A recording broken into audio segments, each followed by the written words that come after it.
Welcome to the Whiskey, Jazz, and Leadership Podcast. Subscribe now so you don't miss a drop of straight talk you can't get anywhere else. We discuss the whiskeys to drink, music to listen to, and what it really takes to be an effective leader.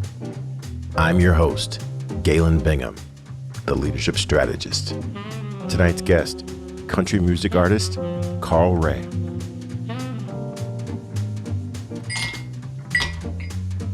Hey, what you drinking? Man, I tell you, this is what you get when you listen to Whiskey, Jazz, and Leadership. This is it. Now, I want to talk a little bit about the jazz element. And like I said, the metaphor is how do you get from where you are to where you're destined to be, even when things aren't clear? And another connection point that you and I had, and this is actually after I had left the Coca-Cola company. I think you had left or you were in the process of leaving. And part of the process of becoming a professional executive coach is that you have to coach people, you have to send recordings of coaching people, and you have to have that assessed by this board of folks who rate you and grade you and say, yeah, you're doing this the right way, you're doing this at a certain standard, which is always kind of interesting because when you have coaching conversations, it's usually private. And the idea of people wanting to allow you to share what you're talking about, that's always kind of an interesting thing to dance around. And so I went back to some of my friends and said, hey, would you mind? We can have this conversation, actually work through some things. But the payoff is I got to be able to record it and turn this in. And you were one of the people that I reached out to, and I said, hey, look, complimentary session, but I need to be able to record this. And I think you were doing some real estate things, you were doing some business things, and so I went in thinking that that's probably what we're gonna work on. And you said to me, hey, Galen, yeah, we could talk about the business thing, but I really want to jump into this music piece. And I'm not quite sure what the path is. I know that I've got talent, but navigating this path, that's what I like to work on. And that's really the jazz piece where you just know you got to get somewhere. You don't really know the lay of the land. You know some of the things, but you don't really know how to get there. Talk a little bit about how that jazz road has been as you've navigated the country music industry. Yeah, good question. Because when you first come into the country music industry, you're being impressed by what you see and what you hear, right? And so you mimic many times a lot of those things. But as I began my journey, I started writing songs like based on what I heard. I want to write songs like this. It needs to sound like this. I'm really thinking external all the way. I want to please this person. I want to make sure it sounds, I need to record it like this. I need to have these musicians. I need to do this and that. But in your journey, you start writing and experiencing life. And all of a sudden you're moving left when you were going right. And you're not using those instruments anymore. And you're not concerned about what other people are doing, but you're really trying to find out who you are, and that journey of music and going to Nashville helped because in Nashville, they're very brutal, when it comes to the power of music, good songs, great songs, et cetera, et cetera. They're really, really, really brutal. So they would tell me things like, that really sounds like an amateur wrote that, or you need to tear that down and go back and rewrite the whole thing. And I remember through my journey of being told no. One particular week, I was there and I'd gone to like 4 different publicists. And they said, Carl, play me your best song.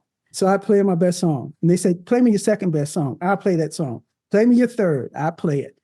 And they'd say, okay, now, those songs aren't good enough. Let me play you some great songs. And they literally would play 50, 60, 70 songs that were killers that you would never hear on the radio, but they were killers. And I left Nashville still on a journey saying, man, they don't know what good music is. What do they know? I quit. I'm not going to do this anymore. I'm just tired. I was tired of hearing no. I felt rejected. And I remember it was Christmas Eve. And my wife said, we're going shopping to finish Christmas shopping. You want to go? I said, no. I sat there on my floor in Broken Arrow, Oklahoma, lights off. Only the moonlight was coming through the glass. And I was just having a pity party. And all of a sudden, the phone rang. And I picked the phone up, and it was a friend of mine named John Brown. And he owned a local Ford dealership there. He said, Carl, he said, I got somebody who wants to meet you. And he's buying a car here. We're going to drive over, and I'm going to introduce you to this guy. And so I said, okay. And 10 minutes later, he was only 5 minutes away. John wasn't there. So I called John. John, you guys coming? He says, we can't get out of the dealership. He said, but I'm going to let you talk to this guy because he wants to talk to you. I said, okay. So the guy gets on the phone, Galen. He says, hey, Carl Ray. I said, yeah. He said, hey, this is Garth Brooks. I said, what? He said, yeah, this is Garth Brooks. I said, let me tell you, I'm going to come down, and it was a Chrysler dealer. I'm going to come down to that Chrysler dealership, and I'm going to open up a can on you and John Brown. Don't play with me, man. And he said, no, man, this is Garth. This is Garth, man. I'm telling you, this is Garth, baby. He was going all the way in. So I said, why are you calling me Garth? He said, well, I was in the front lobby filling out paperwork because he was buying a car, and I had to go to John's office. It was the only place where I can go and lock the door and fill out the paperwork. And John had your music playing, right? So I said, who is that? And he said, that's a friend of mine. He's a Black country artist. And he said, wow. He said, from Oklahoma? He said, no, he's not from Oklahoma, but he lives here. And he said, I think I'm supposed to call him. So he picked up the phone and called me. And so we talked, and he was very straightforward. He said, keep writing. I hear where you're going. Keep working at your writing. He said, but I want to tell you, don't be disappointed. Don't get discouraged. He said, and don't forget the one who gave you the gift. Now, he didn't say, Galen, he didn't say, meet me at the local restaurant. I want to buy you pancakes, and I want to record and write with you, right? But for me, it has been the one thing that changed my perspective on this industry. And so I felt God saying to me, because I thought Garth was the best at that time, God said to me, Carl, you don't have to finagle. You don't have to lie and cheat, or you don't have to stoop to a certain level, that I have the ability to bring the best of everything to your doorstep, Carl. And that lesson stayed with me. And so when I do what I do with a different perspective. I try to do the best I can. And I know that the gift came from somebody greater than me. And I'm just paying homage to that person that gave me that gift and trying to do it some justice. I love that story. I hadn't heard that story before, but I love that story because it leaves room. Quincy Jones said that whenever he writes, he only writes 80% because he wants to leave room for God to come in. And that is what this is, because you could have continued to treat music as a hobby, but were it for that chance opportunity that wasn't so chance, it was almost designed. It was for me. It was for me because nobody knew. And I told John Brown much later, but nobody knew that I was sitting on my floor looking out the window having a pity party. So I always say that Garth is my angel, because on Christmas Eve, he came with a message that he'll never remember Carl Ray's name, but for that night, he was my angel. Wow. Hey, all right. So, hey, I want to talk to you a little bit about your favorite musicians. You just run the gambit. I mean, Ray Charles, I can see that. I can see the little Ray Charles. Ray Charles, baby. Come on, talk about some of your favorite musicians. Who are some of the people who have inspired you, or that you recognize the gift that's in them and that gives permission to the gift that's in you? Yeah, one of the things I talk about the big bucket guys like Ray Charles and those people that we know. And I didn't mention Miles Davis, but Miles goes without saying. And then you got Count Basie. You got those guys who are true musicians, but then there are guys that you would never hear about, and so they are some of the most phenomenal musicians. There's a bluegrass guy named Tony Rice. Your audience may not know, but Tony Rice is a guitar player, and he's phenomenal, one of the best in the industry in terms of bluegrass. You've got Ricky Skaggs, because again, my whiskey is country. And so you got Ricky Skaggs, even Daly and Vincent, they're a bluegrass group. But these guys are phenomenal musicians, and so I'm a guitar player, but I'm not a guitar player like they are guitar players. These people, it's like Prince, who's another one of my favorites, right? You can't go wrong with Prince, Stevie Wonder, all of those people. And I had the honor of listening to those people coming up and hearing all that music, and so sometimes I just try to figure out what can I do with all that stuff. It's so much. But I love those musicians who changed the world. Jimi Hendrix. It's almost, for me anyway, the attraction to music. And folks have often asked, Galen, you've got this podcast and you've got music in the podcast. Are you a musician? And I always explain that I am a world-class professional music listener. No one can listen to music the way I listen to music. And that's about as far as my talent will take me. But one of the things that I always appreciate about music is how it seems to communicate these things that are hard to communicate.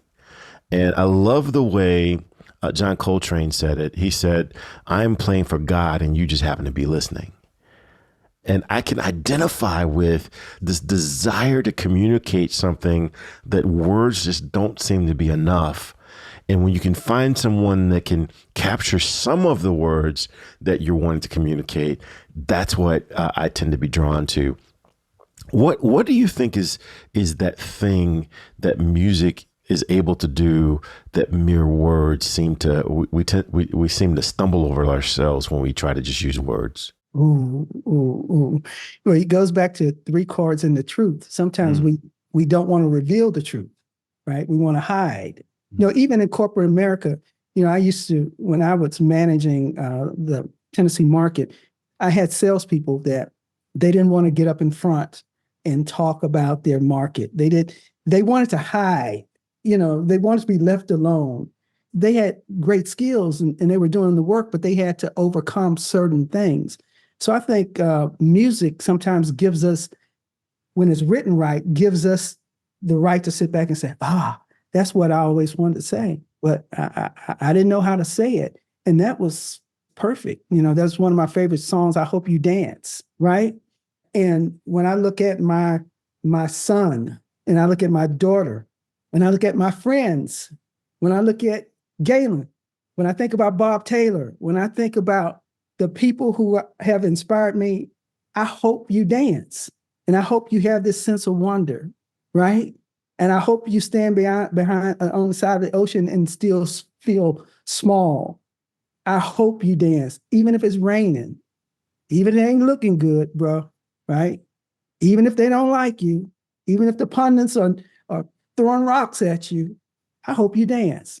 And that's, for me, again, the Garth Brooks piece has helped me to live that way, because, when you start in music, you don't know what you want. Like you said, it's like jazz. You don't know where you're going. You just like nibbling, right? I want to be a singer. Oh, I want to be a star. Oh, I want to be a songwriter. I want to be a producer. I want to, and so you're bouncing around and then people are telling you, no, you're good at this. And then people saying, no, you're good at that. And one of the things you helped me with when we had our session was you helped me to focus on the area of music that I love and my passion of bluegrass, right? Because I had that passion. I love tight harmonies. I love instruments. My voice is a tenor. So in the midst of that music, my voice is more appealing than a lot of guitars and raging music, right?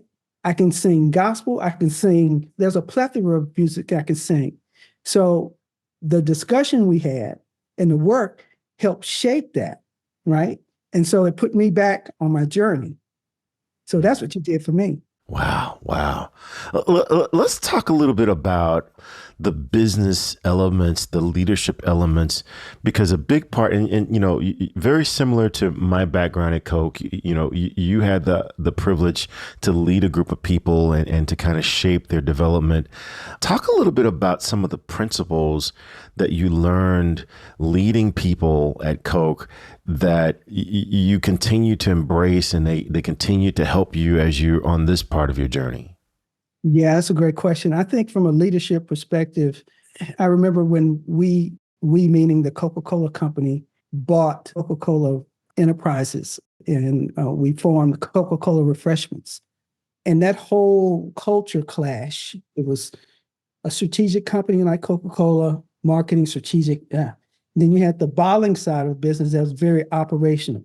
Get out the way, where are the results, margins are tight. And so I started working for a bottler mindset. And the guy who led that business, he was very much a bottler, and I was very much Coke. And so, first of all, I had to start with him in terms of understanding how we're going to work together from a leadership perspective. Because I knew that if I'm leading on premise and he's not with me, he could create some challenges for me and my team. So we had a series of conversations about management styles.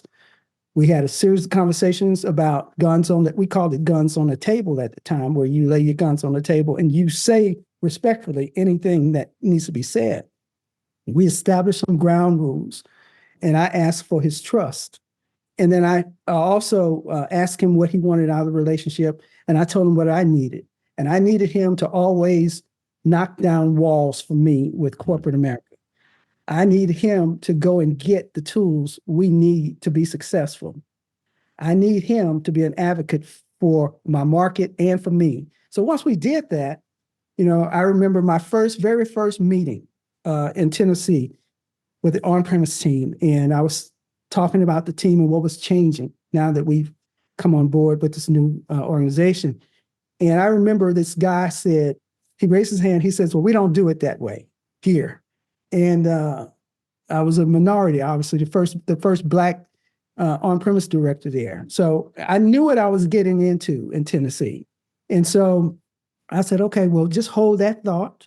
You know, let me finish here, and then we'll dive into more of the why that we're going to do the things these way we're doing them."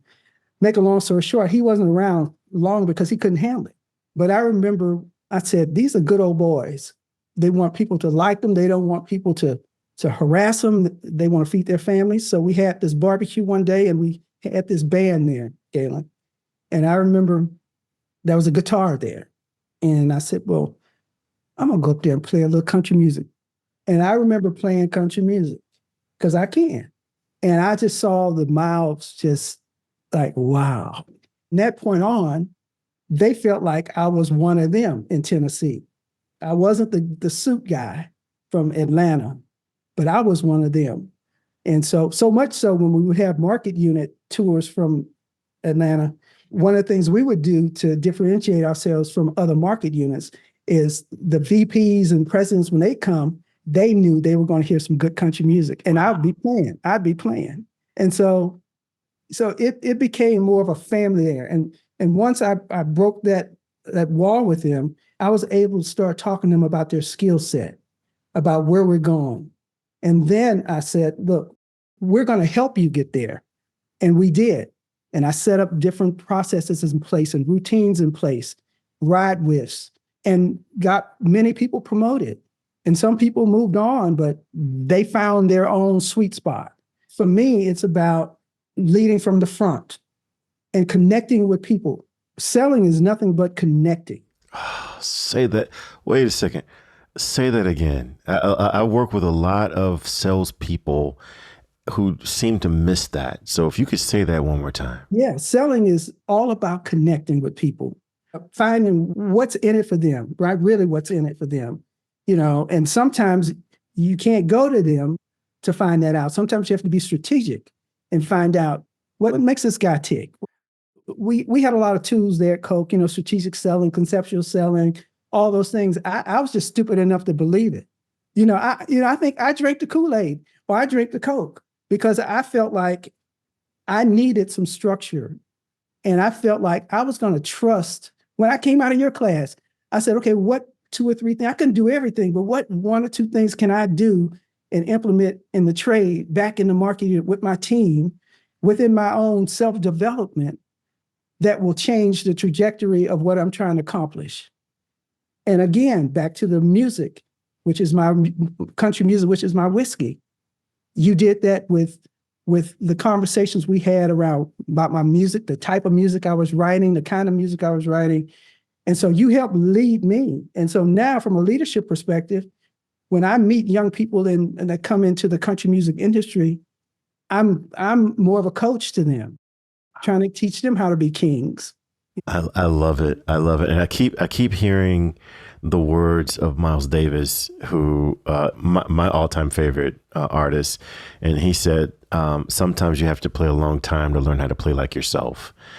And I want, man, man, look at the time. We got to get into the VIP room, but I want you to share just a little bit about the pressure that you must have felt to play something other than country music, because I'm just going to tell you, like other folks probably have told you, boy, you ain't going to make it in country music looking the way you dressing the way you dress. You guys don't do that kind of stuff over here. But you had this thing inside of you that if you tried to harness it, it probably would have worked for only 15 minutes. How did you stay focused on that inner calling rather than yielding to what I'm sure had to be enormous pressure to do something else? Well, without over spiritualizing this, I don't have the ability to wake myself up in the morning. I can't do it. The alarm clock doesn't do it. Unless God wakes me up, I ain't getting up. And so God gave me what he gave me. He gave me the passion to write music. He gave me the desire to care about people. He gave me some kind of uncanny ability to not take things too seriously, right? And so for me, when I started seeing people respond to my color negatively, I could hug them to help them get through their issue. I don't know how I did it sometimes, but I could do it. When they didn't want to play my records because I was Black, I just keep going, and somebody else did. In country music, they talk a lot about racism, but really it's changing a lot. I mean, when I started, it wasn't a lot of Blacks in country music. There's an organization called the BCMA. It was called the Black Country Music Association. Mm. And it was started by a guy named Cleve Francis, who's a cardiologist in Carolina. He was on Garth Brooks' label, and he started this foundation, and he wanted Blacks to be able to come in and learn about country music and all of that, which is what I did. And that's how I met a lot of people. But now I'm helping these people become, I said it before, kings, but there's so much about the music business. There's publishing, there's writing, there's streaming, there's Facebook and ads, and the money is scattered. And if you don't know where the money is, you just focus on being a star and wake up in 10 years, you don't have a penny. Johnny Nash taught me that while you're doing all that you're doing, get understanding. And I think the good book says that too, right? So understand where the money is, understand how to protect your music, understand copyright law, understand the business of music, because you're not just hanging out there having a good time, but at some point you're going to get older. And if you have children, you want to leave the catalog of your music and the royalties of that to your children's children. And sometimes when you're doing this, it doesn't look like it's paying. And it doesn't pay a whole lot sometimes, brother. But if you just keep plugging along and you love it, you don't worry about the money. The money will come. Again, I love this conversation. There are just so many principles that obviously we're talking about country music and the music industry, but just so many life principles that you've leveraged to achieve the success that you're enjoying now. I'm just so excited to be part of your story, even if it's just the part that I talk about. Oh, you are, brother. You are part of the story. You help focus this thing. You're part of that story. Well, I just feel so honored, and I'm just so excited to see you stepping into your truth and being rewarded for that. And that banging that you're hearing, those are the VIPs saying, "Okay, you've given enough away for free. When we gonna get our time with the artist called Ray?" So I got to get you into the VIP room. But before I do, how can folks get a hold of you if they have been inspired by this message, they've been intrigued by your stories, and they want to check out your music, or they want to figure out how they can get a hold of you directly? How can people do that? Yeah, so my website is www.carlray.com. Once again, that's www.carlray.com. My Instagram at official Carl Ray. So you can certainly connect there. But also, one of the things that I really want to just inspire your listeners to do is to go to Carl Ray's Black Country Music Radio playlist on Spotify, if they have it, and just make it part of your playlist. As I tell some of these young artists, traditional radio is not playing all of our music. And so the challenge with the Black community in country music is that people don't really stick together to help build. And the music is the only thing that will last. We will come and go. But if we can get the music ingrained on the playlists at Cracker Barrel, on the playlists of Starbucks, on the playlist of the halls of Coca-Cola for Black History Month, for example, or on American Airlines as you travel over to Paris, and you can listen to Black country artists. That's the message. It's less about Carl, because I'm in that. For me, it's about the body of work and the contributions that we've made to this great genre I call country music, which is my whiskey. Man, well, you guys have heard it. This is what you get. These are just the folks that I came up with. These are the folks that are part of the fiber and the infrastructure that has helped me to be where I am. And I am just so excited that I've got someone like the artist Carl Ray who's willing to return my phone calls to have this conversation, because you've helped so many great leaders with your story of perseverance, your story of developing your skill, your stories of being humble enough to take instruction. There's just so much packed into this. I'm going to encourage everyone to go back and listen to this again, because there's just so many lessons weaved throughout the story that I'm just so honored to be part of this conversation with you. All right, man. Well, hey, raise your Coke Zero, and I'm gonna raise this Jack Daniel's Select. And man, I got to bring you into the VIP rooms before they knock a hole in that wall. But thank you so much. I'm the real Coca-Cola cowboy. Cheers. Cheers, buddy. Love you.